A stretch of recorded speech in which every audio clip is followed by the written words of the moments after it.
Top Congo FM 88.4, première radio d'information en République démocratique du Congo. Monsieur Serge Djamani Lobando, bonjour. Bonjour, monsieur Sakone. Vous êtes expert en management des organisations. Est-ce réellement une opportunité pour notre pays d'organiser des grandes messes, Jeux de la francophonie, Cannes, où artistes, athlètes et autres venus du monde entier se retrouvent tous à Kinshasa?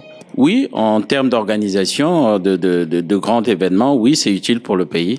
C'est utile pour le pays à plusieurs titres. C'est utile en termes de visibilité pour le pays. C'est utile en termes de mise à niveau des infrastructures.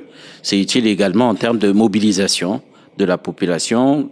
Vous parlez de la Cannes, par exemple, si on doit prendre le cas de la Cannes qu'il y a eu en Côte d'Ivoire, vous avez vu quand même que ça a permis une forte mobilisation des Congolais, que ce soit sur le plan national que à l'extérieur du pays, via toutes les diasporas que la RDC a à travers le monde. Là, vous parlez d'utilité, j'entends plutôt en termes d'utilité cohésion nationale, mais en termes d'opportunité maintenant, est-ce que c'est opportun dans un pays qui cherche à se construire encore, où l'on constate ça et là des manquements dans le chef de l'État? Est-ce qu'il est opportun? Est-ce que l'on peut y gagner en termes de financiers d'organiser de pareils événements? Oui, tout à fait. C'est extrêmement important. C'est opportun dans le sens que ça mobilise effectivement des moyens, mais tout dépend du sérieux qu'on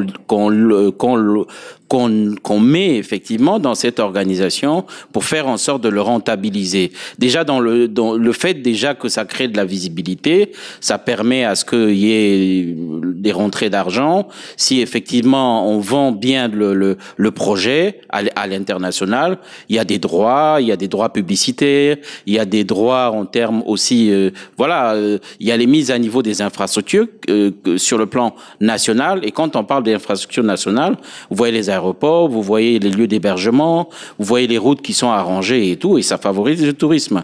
Donc c'est effectivement opportun, puisque de plus en plus de pays aujourd'hui dans le monde, et principalement les grands pays occidentaux, ils sont dans ces types d'organisations. Alors si c'est utile, si c'est opportun, comment expliquez-vous le fait que on parle de 74 de matchs à l'Iforman, et on parle récemment de la francophonie, la RDC n'organise pas autant de Cannes, je n'ai pas souvenir. On n'a jamais organisé de Jeux Olympiques, j'ai pas souvenir, de Coupe du Monde, j'ai pas souvenir. Pourquoi est-ce qu'on n'organise pas? Oui, mais tout est lié à la vision. Le chef de l'État, effectivement, le maréchal à l'époque, c'était effectivement une organisation de prestige.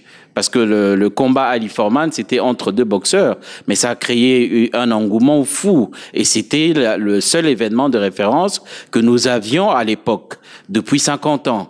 Aujourd'hui, avec les Jeux de la francophonie, c'est une vision, une volonté du chef de l'État. Et vous avez vu que, effectivement, il y a eu des couacs au début. Ça nous a pris 4 ans pour les organiser, mais c'est le temps normal. Mais durant les 2 ans, il y a eu couacs au début parce que ceux avec qui il avait fait coalition à l'époque, au début, le FCCK, ça ne tenait pas parce qu'il n'avait pas la même vision que lui. On mettait les bâtons dans les roues. Moi qui vous parle, ça fait depuis 4-5 ans que je suis dans l'organisation, depuis le début, donc j'en sais quelque chose. Donc depuis 2 ans, depuis qu'il a pris les choses en main, qu'il a mis le comité sous sa direction au niveau du cabinet, et lui-même il suivait les travaux, vous avez vu que nous avons très bien réussi l'événement, bien que c'était difficile, ça mobilisait beaucoup en termes de logistique, en termes d'organisation, c'était intense, mais nous l'avons quand même organisé. Donc tout dépend de la vision. C'est vrai effectivement sur le plan des revenus, retombées économiques, on n'y était pas arrivé puisque il y avait quand même un peu de cacophonie que le chef de l'État a récupéré. Mais quand vous prendrez des organisations de dimensions plus grandes comme la Cannes, mais en termes de mobilisation, ça sera encore plus forte. Parce que, à la différence des Jeux de la francophonie, qui étaient focalisés sur Kinshasa, la Cannes, ça vous demande une organisation, un déploiement sur 5 à 6 villes. Et la Cannes, en termes d'exigences, c'est des exigences quasi de FIFA qui sont très rigoureuses, donc en termes de stade, en termes d'infrastructures, des routes, ainsi de suite et tout. Donc, forcément que pour un pays comme le nôtre, on parlera des moyens, probablement que on va arriver sur les moyens. On a parlé de Ali Fourman, c'était très loin, on peut avoir oublié. Oui. Très récemment, il y a eu la francophonie. Acquis et bilan, vous avez dit qu'on a eu les infrastructures, on le reconnaît, même si tout n'est pas encore terminé. Oui. Mais on a aussi, ou surtout, après la joie d'une organisation qui nous avait fait peur, mais qui s'est quand même bien passé. On a aujourd'hui les ardoises impayées. Les ardoises. Bon, je pense que vous m'avez appelé vous m'avez fait l'honneur d'échanger avec vous sur les opportunités. Effectivement, les ardoises, on ne peut pas avoir d'échanger avec vous sans parler des ardoises. Les ardoises, je suis convaincu. Quelque part, je suis dans l'organisation, je suis convaincu. Effectivement, il y a des ardoises. Moi qui vous parle, j'ai 2 années de prestations non payées. Sur 4 ans, j'ai été payé. Mais bon, voilà. Mais je veux dire que, comme je l'ai dit ailleurs, c'est le pays. On travaille pour le pays, mais effectivement, le pays doit en retour être reconnaissant. Oui, est-ce qu'on peut se dire, on n'a pas réussi à... C'est vrai que ça il y a eu beaucoup de mobilisation autour du Congo, mais on peut continuer où on peut se dire, on organise un événement alors qu'on sait que plus tard ou après, il y aura ce genre de problème où avant, certains aujourd'hui, avec l'expérience qu'ils ont eu à la francophonie, se diront, on ne vous suit pas, on ne vient pas avec vous parce qu'on n'est pas payé. Non, mais on va changer les choses. Je pense sincèrement, que le chef de l'État l'a dit dans son discours, qu'il va pas refaire les erreurs du passé. Les erreurs du passé, c'est effectivement que il y a eu un problème de casting également au niveau du management de cette organisation. Heureusement qu'il y a des experts comme nous, c'est plusieurs domaines. Dans plusieurs domaines, il y avait quand même à peu près 12 à 13 commissions et 2 gros départements. Heureusement quand même qu'il y avait tout ce monde-là pour faire que ça rattrape les choses. Mais comme je l'ai dit tantôt, quelque part, j'ai dit que il y a quand même un problème de casting.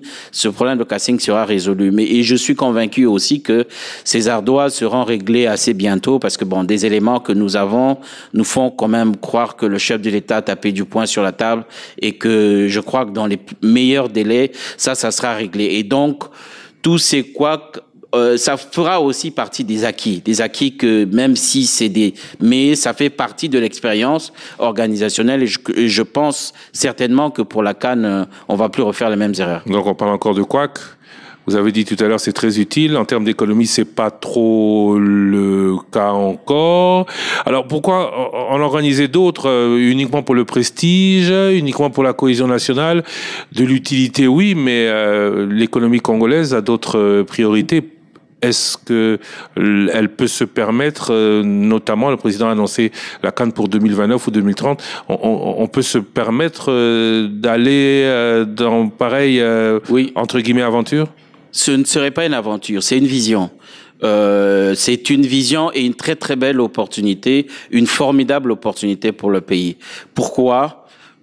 Je vais vous dire, monsieur Lusakos. Oui, qu'est-ce qu'on peut y gagner? Mais on va gagner énormément. On va gagner déjà en termes d'infrastructure. Je vous ai dit quelque part que les Jeux de la francophonie, c'était Kinshasa. La CAN, c'est 4, minimum 5 villes. Vous aurez du Lubumbashi, du Kinshasa, du Matadi, du Kindu. Des infrastructures à refaire par la République démocratique du Congo. On va arriver sur l'aspect financier. La mobilisation des fonds est possible. Et c'est très possible. Et je vais vous donner quelques éléments.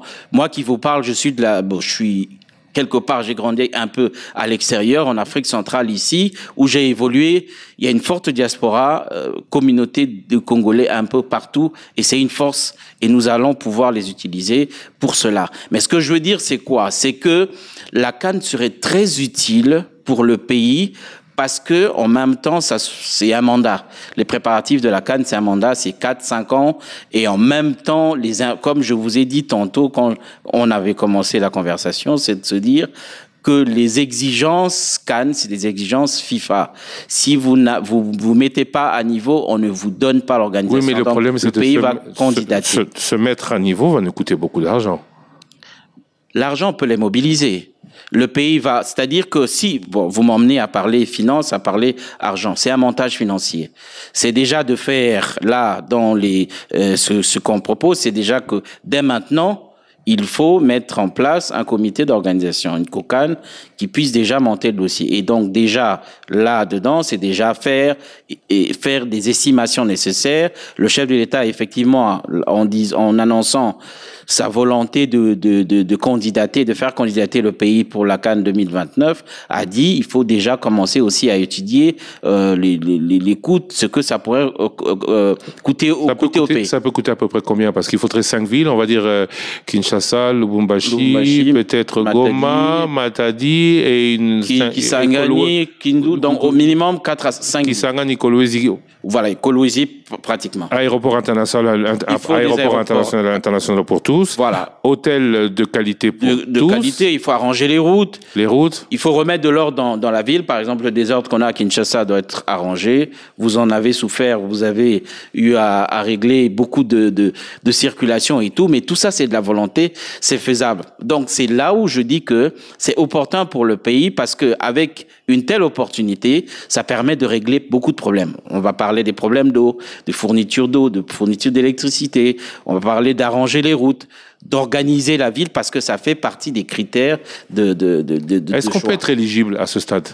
À ce stade, on sera éligible sur le fait d'avoir organisé un grand événement qui s'appelle les Jeux de la francophonie. Maintenant, sur les critères d'éligibilité, il faut qu'on puisse nous mettre à niveau. C'est pour ça qu'il faut un plan de développement de ces infrastructures-là. C'est-à-dire que c'est pour ça que je parle qu'il faut mettre rapidement une structure en place qui puisse se déployer sur ces 5 villes et monter le dossier de candidature. Le dossier de candidature, c'est-à-dire les aéroports, ça va coûter combien, qu'est-ce qu'il faudrait faire, les routes, faire un état des lieux, faire des estimations de coûts et faire un plan de développement de ces infrastructures-là et un plan de financement. Le plan de financement. Vous êtes, je rappelle, enfin, je l'ai pas dit au début, mais vous êtes banquier. Vous fûtes banquier, oui. Oui. Mais en termes de finances, il faut trouver, les mobiliser. On n'arrive pas pour l'indispensable à mobiliser ces finances. On y arrivera pour la CAN? On y arrivera.